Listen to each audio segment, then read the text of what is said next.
ഗസയിൽ പട്ടിണിക്കൊലയിൽ മരണം 122 24 മണിക്കൂറിനിടെ വിശന്നു മരിച്ചത് 9 പേരാണ്. ഗസയിൽ അടിയന്തര സഹായം വൈകരുതെന്ന് ബ്രിട്ടൻ, ഫ്രാൻസ്, ജർമ്മനി രാജ്യങ്ങൾ ഇസ്രായേലിനോട് ആവശ്യപ്പെട്ടു. പലസ്തീൻ രാഷ്ട്രത്തെ അംഗീകരിക്കുമെന്ന് ഫ്രാൻസ് പ്രഖ്യാപിച്ചു. ഇതിനെതിരെ അമേരിക്കയും ഇസ്രായേലും രംഗത്ത്. ദോഹയിൽ നിന്ന് അമേരിക്കയും ഇസ്രായേലും സംഘത്തെ തിരിച്ചു വിളിച്ചെങ്കിലും വെടിനിർത്തൽ ശ്രമങ്ങൾ തുടരുന്നതായി ഖത്തറും ഈജിപ്തും അറിയിച്ചു.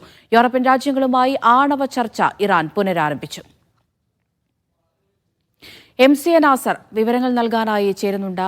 നാസർ, ഏറ്റവും സങ്കടകരമായ കാര്യം തന്നെയാണ്. ഗസയിൽ പട്ടിണി മരണം 122 ആയിരിക്കുകയാണ്. ഈ ഒരു 24 മണിക്കൂർ മാത്രം നോക്കുകയാണെങ്കിൽ 9 പേർ വിശന്നു മരിച്ചു എന്നാണ് പറയുന്നത്. എന്തെങ്കിലും നടപടി ഇതിനെതിരായി ഇസ്രായേലിന്റെ ഭാഗത്ത് നിന്ന് നമ്മൾ പ്രതീക്ഷിക്കാമോ? ലോകരാജ്യങ്ങളൊക്കെ ആവശ്യപ്പെടുന്നുണ്ടല്ലോ.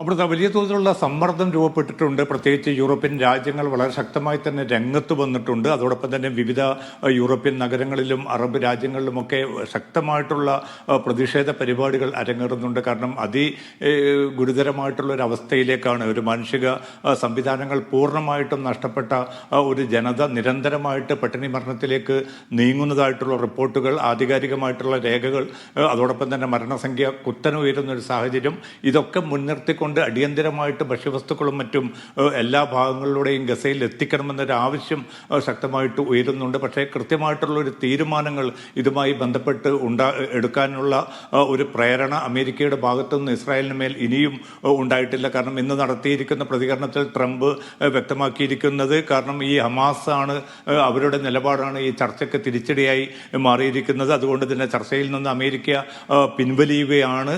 ഹമാസിനെതിരെ ശക്തമായിട്ടുള്ള നടപടികൾ സ്വീകരിക്കണം എന്നതുൾപ്പെടെയുള്ള കാര്യങ്ങളാണ് ഇസ്രായേലിനോട് ട്രംപ് ആവശ്യപ്പെട്ടിരിക്കുന്നത്. ഇത്തരമൊരു സാഹചര്യം നിലനിൽക്കുമ്പോൾ അത്ര എളുപ്പത്തിൽ ഈ ഒരു പ്രതിസന്ധി മറികടക്കാനുള്ള ഒരു സാഹചര്യമില്ല. പക്ഷേ നേരത്തെ സൂചിപ്പിച്ചതുപോലെ യൂറോപ്യൻ രാജ്യങ്ങളുടെ, പ്രത്യേകിച്ച് ഫ്രാൻസ്, ബ്രിട്ടൻ ഉൾപ്പെടെയുള്ള രാജ്യങ്ങൾ വളരെ ശക്തമായിട്ടുള്ള പ്രതികരണങ്ങൾ നടത്തിക്കൊണ്ടിരിക്കുന്നുണ്ട്. ചില ഇടപെടലുകൾ തങ്ങളുടെ ഭാഗത്തു നിന്ന് എന്തായാലും ഉണ്ടാകും എന്നുകൂടി അവർ വ്യക്തമാക്കുന്നുണ്ട്. എത്രയും പെട്ടെന്ന് ഗസയിലെ ഈ ആക്രമണം അവസാനിപ്പിക്കണം. അതോടൊപ്പം തന്നെ ഗസയിലേക്ക് എല്ലാ അർത്ഥത്തിൽ നിർബാധം ഭക്ഷ്യ ധാന്യങ്ങളും അതോടൊപ്പം തന്നെ മരുന്ന്, വെള്ളം ഉൾപ്പെടെയുള്ളവ എത്തിക്കാനുള്ള സംവിധാനങ്ങൾ വേണമെന്നാണ് ഈ രാജ്യങ്ങളൊക്കെയും ആവശ്യപ്പെടുന്നത്. UN ഭാഗത്തുനിന്നും വളരെ ശക്തമായിട്ടുള്ള പ്രതികരണങ്ങൾ UN ഏജൻസികളുടെ ഭാഗത്തുനിന്നും ഉണ്ടായിരിക്കുന്നു. കാരണം 90,000-ത്തിലധികം ജനങ്ങൾ വളരെ കൊടും പട്ടിണിയുടെ അഭിമുഖീകരിക്കുന്ന ഒരു സാഹചര്യമുണ്ട്. കാരണം 1/3 ജനതയെ സംബന്ധിച്ചിടത്തോളം നിത്യവും പിന്നിട്ട ദിവസങ്ങളിൽ ഒരു നേരം പോലും ഭക്ഷണം കിട്ടാത്ത അവസ്ഥയിലൂടെ അവർ കഴിയുകയാണ്. അതിൽ കുട്ടികളുടെ അവസ്ഥയാണ് ഏറ്റവും ദയനീയം. ഇപ്പം 122 പേർ മരണപ്പെട്ടതിൽ നല്ലൊരു പങ്കും കുട്ടികൾ തന്നെയാണ്. ആവശ്യമായിട്ടുള്ള പോഷകാഹാരം ലഭ്യമല്ലാത്ത ഒരു സാഹചര്യത്തിൽ ആയിരക്കണക്കിന് കുട്ടികളാണ് ഇനിയും മരണത്തെ അഭിമുഖീകരിച്ച് ഈ ചോദിക്കട്ടെ, ഇപ്പോഴും ഈ ഭക്ഷണ വിതരണം അത് ഗസ ഹ്യൂമാനിറ്റേറിയൻ ഫൗണ്ടേഷൻ ഇതുവഴി തന്നെയാണോ ഇപ്പോഴും നടക്കുന്നത്?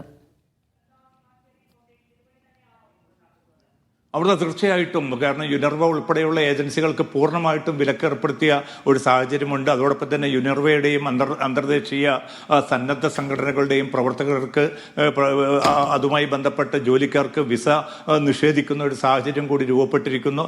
അതുകൊണ്ട് തങ്ങളുടെ പൂർണ്ണ നിയന്ത്രണത്തിലേക്ക് ഇത് കൊണ്ടുവരികയായിരുന്നു. നേരത്തെ അമൃതയുടെ 40ഓളം കേന്ദ്രങ്ങളായിരുന്നു യുനെർവയ്ക്ക് ചുവടെ ഈ ഭക്ഷ്യവിതരണത്തിന് വേണ്ടി വടക്കൻ ഗസയിലും തെക്കൻ ഗസയിലും മധ്യ ഗസയിലും ആയി രൂപപ്പെട്ടിരുന്നത്. അതാണിപ്പോൾ ആദ്യം 4ലേക്ക് ചുരുങ്ങിയിരിക്കുന്നത്. ഇപ്പോൾ ഏതാണ്ട് 2-3 കേന്ദ്രങ്ങൾ മാത്രമാണ് ഈ ഗസ ഹ്യൂമാനിറ്റേറിയൻ ഫൗണ്ടേഷൻ എന്ന പേരിൽ അമേരിക്കയും ഇസ്രായേലും ചേർന്ന് രൂപപ്പെടുത്തിയിരിക്കുന്ന ഈ മരണ കേന്ദ്രമായിട്ട് ചുരുങ്ങിയിരിക്കുന്നത്. അവിടേക്ക് വരുന്നവർക്ക് നേരെയാണിപ്പോൾ വെടിവെപ്പുകൾ പിന്നിട്ട ദിവസങ്ങളിലൊക്കെ നടക്കുകയും 1200-ലധികം പേരെയാണ്, അതിൽ സ്ത്രീകളും കുട്ടികളുമാണ് ഏറ്റവും കൂടുതൽ അവരെ കൊന്നൊടുക്കിയത്. ഇന്ന് മാത്രം 6 പേരെയാണ് ഈ അർത്ഥത്തിൽ ഭക്ഷണം തേടി വന്ന വിശന്ന് മരിക്കുന്ന മനുഷ്യർക്ക് അവർക്ക് നേരെ വെടിവെപ്പ് നടത്തുകയും അവരെ കൊലപ്പെടുത്തുകയും ചെയ്യുന്ന ഒരു മരണ കേന്ദ്രമായിട്ട് ഈ ഒരു സംവിധാനം മാറിക്കൊണ്ടിരിക്കുകയാണ്. ഇതിന് അടിയന്തരമായിട്ട് തടയിടണമെന്നും വീണ്ടും യുനെർവ ഉൾപ്പെടെയുള്ള ഏജൻസികൾക്ക് അന്തർദേശീയ സംവിധാനങ്ങളിലേക്ക് ഈ ഭക്ഷ്യവിതരണം കുറ്റമറ്റ രീതിയിൽ മാറ്റണമെന്നൊരു അഭിപ്രായവും ആവശ്യവും അന്തർദേശീയ സമൂഹം ഉയർത്തുന്നുണ്ട്. പക്ഷേ അതുമായി ബന്ധപ്പെട്ടൊരു തീരുമാനം പോലും ഇനിയും അമേരിക്കയുടെ ഭാഗത്തുനിന്നും ഉണ്ടായിട്ടില്ല, ഇസ്രായേലിൻ്റെ ഭാഗത്തുനിന്നും ഉണ്ടായിട്ടില്ല. അപ്പോൾ കൃത്യമാണ് തങ്ങളുടെ ലക്ഷ്യമെന്നത് ഈ വംശഹത്യ അതിൻ്റെ ക്രൂരമായിട്ടുള്ള അവസ്ഥയിൽ തുടരുക, ഗസയെ പൂർണ്ണമായിട്ടും ഈ പലസ്തീൻ വിമുക്തമാക്കുക, ഗസയിലെ പിന്നെ പ്രധാന കേന്ദ്രങ്ങളിലേക്ക് പറ്റുമെങ്കിൽ ഒരു കോൺസെൻട്രേഷൻ ക്യാമ്പായിട്ട്